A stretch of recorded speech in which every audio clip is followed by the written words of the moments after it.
No Japanese info by Japanese people. Then, call me. Hey there, it's Naoto. Japanese religious mentality is frankly complicated, intangible, and some of you may hardly understand. So far, I posted a few videos about our main religions, Shintoism and Buddhism. They got gradually mixed throughout our history, which makes even harder to understand Japanese religious mentality. Actually, there is something which is even more complicated, but we Japanese worship them and take it for granted. Today's story is about Shichifukujin, the 7 lucky gods in Japan. Sounds like Shintoism, nevertheless, the majority of the members came from other foreign religions, such as Hinduism. Like this, Shichifukujin represents our religious perspective very well. I hope you enjoyed today's episode. First of all, I'd like to introduce the history of Shichifukujin, the 7 lucky gods in Japan. Around 8th century, prominent Buddhist monk called Saicho started to worship Daikokuten as guardian deity of the household, particularly the kitchen. And after a while, another god from Shintoism called Ebisu came to be associated with Daikokuten, on the ground that Ebisu is considered to be a god of fishery. It's like, kitchen and fishery would be a nice combination. Thus, Daikokuten and Ebisu came to be worshipped together. People thought these two gods grant them good luck. And after a time, another god called Bisyamonten joined in. People thought like, Daikokuten and Ebisu are very lucky gods, but Bisyamonten is also a lucky god. We can worship them all together. Now they became, so to say, 3 lucky gods. Subsequently, Benzaiten joined in, same with Bisyamonten. Now they are 4 lucky gods. But wait, this number 4 is actually undesirable. It has something to do with the pronunciation. In Japanese language, number 4 is pronounced as shi. There is another word which has completely same pronunciation. That is death. It was like, 4 lucky gods themselves are lucky though. The number 4 is unlucky. We should change the number. Then we can add 1 more god. In this way, Hotei joined in. Now they are 5 lucky gods. Lastly, with respect to Chinese 7 sages of the bamboo grove in Taoism, Fukurokuju and Jurojin also joined in. In this way, 7 lucky gods in Japan came to be worshipped. Now, let's take a look one by one. At first, Ebisu. Ebisu is a god from Shintoism.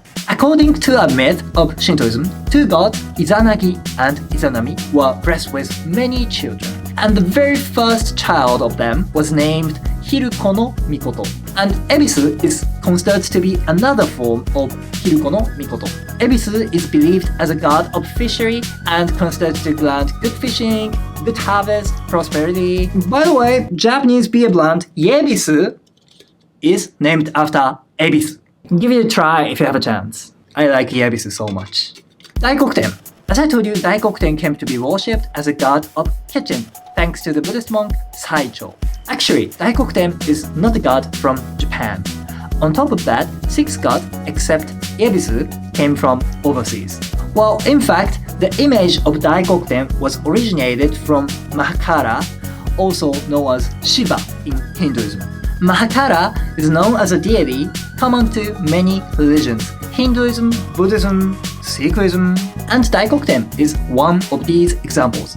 In this case, Mahakala came to be mixed with Shintoism and associated with a god called Okuninushi. Throughout history, we mix Hotoke, various Buddhas in Buddhism, and Kami, gods in Shintoism. We put them together. But it strikes me that people transformed the image of Mahakala drastically in the course of assimilation. Mahakala has a scary look because he represents the ultimate destructive power. But in contrast, Daikokuten gives us somewhat different impressions. Their appearances seem to be very different. Bisyamonten. Bisyamonten is known as the one of 4 guardian gods in Japanese Buddhism. But actually, Bisyamonten originally stemmed from Kubera in Hinduism, that is god of wealth. In Japan, Bisyamonten is believed as a god of prosperity, while on the other hand, he is believed as a strong guardian god. In fact, one of the most famous samurais, Uesugi Kenshin, adapted the first letter of Bisyamonten to his flag. Benzaiten. Benzaiten is originally from a goddess Saraswati in Hinduism, and she is the only one female god in Shichifukujin. The way I see it, the image of Benzaiten is relatively close to the original image of Saraswati. Benzaiten is believed as a patron of writers, artists, musicians, and beyond. Hotei is the only one in Shichifukujin who is said to be alive in the past. He was a semi-historical Chinese Zen priest around 10th century. He always carries a big sack, and that is reflected to his name. Hotei is believed to grant good relationships and prosperity. Fukurokuju is Chinese Taoism. He represents 3 virtues of Taoism: happiness, wealth, and longevity. Jirojin is also from Taoism. He is a god of longevity. And also, it is said Jirojin is a kind of personification of southern polar star. Jirojin is very similar to Fukurokuju. But let's take a look carefully.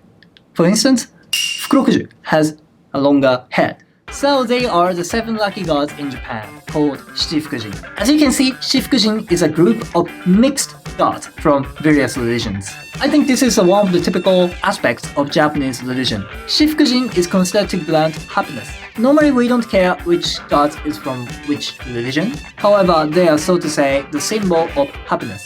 So that's all for today. Thanks for watching to the end. Don't forget to subscribe and see you next time on the Japanalyst. ありがとうございました。